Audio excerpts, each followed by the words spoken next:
Assalamualaikum warahmatullahi wabarakatuh. Perkenalkan, nama saya Dewi Chandra dengan NIM 2022 11052.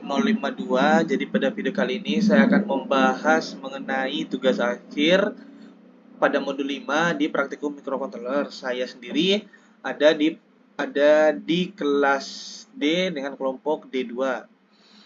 Nah, jadi untuk tugas akhirnya ini itu menggunakan IoT, yaitu dengan software atau website Blink yang terhubung oleh jaringan internet. Nah, jadi tugas akhirnya itu ada menggunakan sensor ultrasonik untuk mengukur jarak, ada sensor MQ5 itu untuk gas ppm, terus ada DHT11 itu untuk suhu dan humidity. Nah, kemudian ada 3 LED. LED yang pertama itu dapat dihidupkan dengan menggunakan switch. LED kedua itu hidup ketika gas ppm-nya di atas 300. Dan LED ketiga itu akan hidup dengan menggunakan slider atau dapat diatur untuk tingkat kecerahannya. Jadi pertama-tama kita masuk ke source code-nya dulu atau codingan-codingannya. Nah, yang di pertama ini bisa dilihat dari baris 2 sampai 4 itu adalah Blink Credential, atau ketika kita membuat device pada Blink itu kita akan mendapatkan Blink Template ID, Template Name, dan Out Token. Nah, itu sangat penting agar dia dapat terkonek ke Blink. Kemudian ada include, ini ada 3 library, itu yang pertama untuk ESP82, kemudian untuk Blink, dan yang ketiga itu untuk DHT-nya. Nah, kemudian di sini kita akan mendefinisikan pin. Ada LED 1, LED 2, LED 3 itu ke pin D4, D3, dan D2.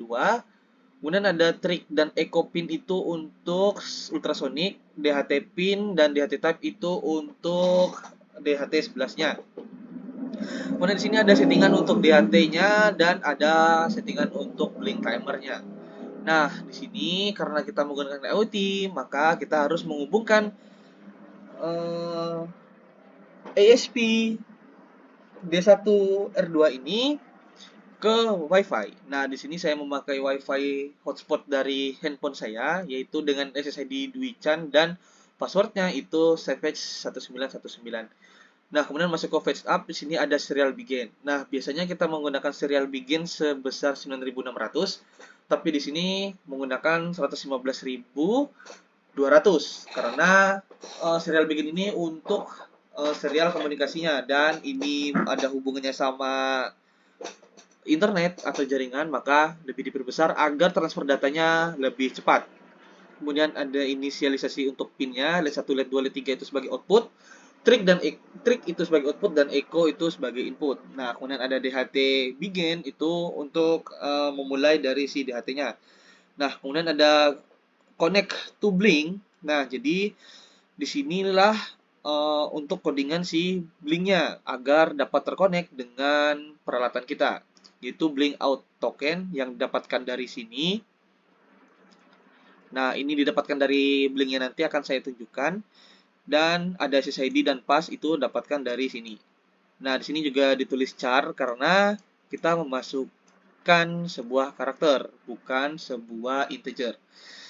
Lanjut ada timer, ini timer set interval itu untuk sensor-sensornya atau timer-timer yang ada pada program kali ini. Kemudian lanjut ke void red sensor, itu untuk membaca sensor, yaitu ultrasonic sensor yang pertama. Ini adalah codingan untuk ultrasonic sensornya, dan di sini ada durasinya dan ada distance atau jaraknya dengan rumus durasi dikali 0,034 dibagi 2. Ini untuk mengkonversi menjadi sentimeter. Kemudian ada DHT11 sensor, itu untuk sensor DHT-nya.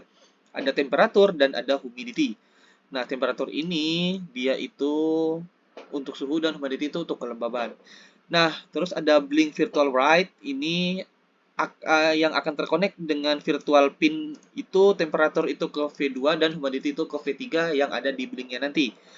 Kemudian MQ5 sensor. Nah, di sini ada integer gas value karena kita akan mengukur gas ppm dari MQ5-nya. Dan untuk MQ5 sensor itu akan dihubungkan ke virtual pin V4. Kemudian lanjut ke gas deteksi. Logikanya seperti ini. Jika gas value-nya ini bernilai di atas 100, maka LED 2 akan menyala. Nah, LED 2 itu adalah virtual pin V7. Kemudian jika tidak jika instruksi ini tidak terpenuhi, maka dia LED 2-nya akan low dan untuk virtual pin-nya yang V7 itu akan berlogika 0. Begitu kira-kira. Nah, kemudian ada LED 1 untuk control switch dari Blink aplikasinya. Nah, di sini ditulis V5 karena pada LED 1 itu terhubung oleh virtual pin V5. Nah, kemudian ini untuk instruksi dari LED 1-nya. Kemudian ada PWM control untuk LED ketiga. Nah, ini yang akan di slide-slide itu, yaitu codingannya seperti ini. Nah, ini berarti LED-nya terhubung dengan virtual pin ke V6. Kemudian ada void loop, blink-nya berjalan, dan timernya juga ikut jalan. Oke, selanjutnya kita akan ke website dari blink-nya. Nah, ini sudah saya desain untuk blink-nya itu dengan nama device tugas akhir Dwi Chan, dan untuk usernya itu Dwi Chan saya sendiri, dan untuk desainnya itu seperti ini. Nah, di sini ada LED 1, LED 2. LED 1 itu ketika diklik dia akan menyala pada alatnya. LED 2 itu indikator on aja ketika gas ppm-nya di atas 300, dan LED 3 ini adalah slidernya. Jadi, dia akan mengikuti nilai dari si slider ini. Semakin tinggi nilainya, maka semakin terang si LED-nya. Begitu. Oke. Nah, kemudian di sini ada distance, itu untuk jarak ultrasoniknya. Ini saya setting sampai 50 cm aja untuk max-nya. Sebenarnya bisa lebih lagi. Karena dia mendeteksi jarak yang sangat jauh, makanya di sini udah mentok ke 50 cm. Nah, untuk temperaturnya saya setting 0 sampai 50 derajat Celcius juga.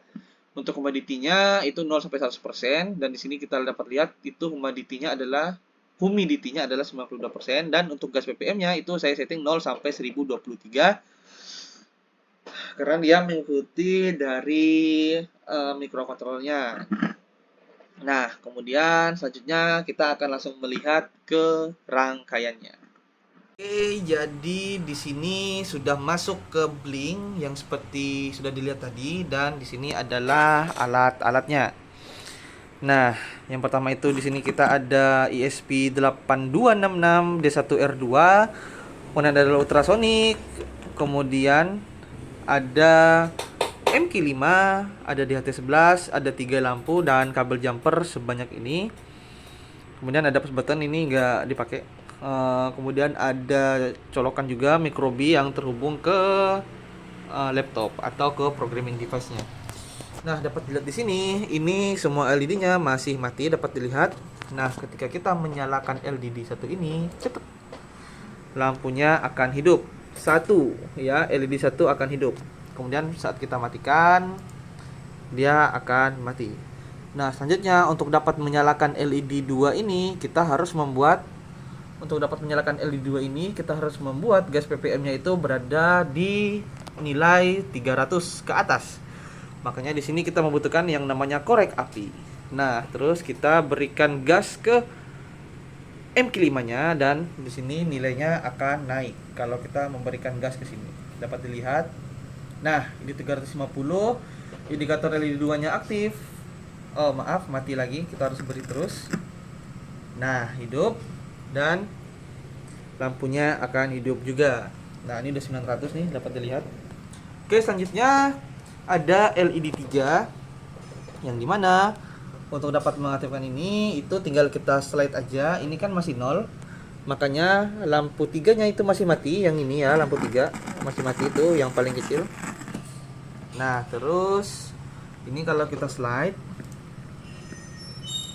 set. Nah, kalau kita slide misalnya di 118, kita pencet, dia akan nyala, cuma belum terlalu terang. Dan kalau kita slide lagi ke 353, dia makin terang. Dan kalau kita max kan dia ke 500, dia terangnya ya sama. Jadi ada batas untuk keterangan atau intensitas cahaya dari LED-nya. Nah, kemudian selanjutnya kita belum melihat bagaimana sensor ultrasonic ini bekerja. Nah, dapat kalian lihat di sini itu 50 cm. Karena dia tidak mendetek apa-apa, dia hanya mendetek ya barang-barang yang di sana itu. Nah, kalau kita mendekatkan tangan kita ke sini seperti ini, set. Dekat banget sampai di sini terlihat. Dia adalah 2 cm. Mana sih? Nah, 2 cm.